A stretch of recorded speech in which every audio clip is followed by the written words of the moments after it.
રાજકોટની આ ઘટના બાદ અલગ અલગ સ્થળો પર પણ કાર્યવાહી થઈ રહી છે। વડોદરાથી પણ જાણકારી સામે આવી કે જ્યાં પણ ફાયર વિભાગ હરકતમાં આવ્યું છે, જો કે ત્યાં વેપારીઓમાં જે નારાજગી છે તે ખાસ અત્યારે જોવા મળી રહી છે।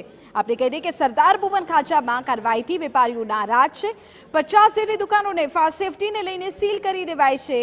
કાર્યવાહી દરમિયાન કર્મચારીઓ અને દુકાનદારો આમને સામને આવી ગયા હતા। ગઈકાલે ફાયર વિભાગે એક સાથે 180 દુકાનોને સીલ કરી હતી। કોર્પોરેશનના અધિકારીઓ સવારે 10 વાગે સીલ મારવા માટે આવ્યા।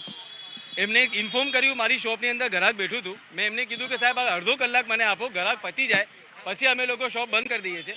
અમે ટેક્સ ટાઈમ પર ભરીએ છીએ, અમે વેરો ટાઈમ પર ભરીએ છીએ। આ કોર્પોરેશનના અધિકારી ખાલી એક્સિડન્ટ થવાની રાહ જુએ છે।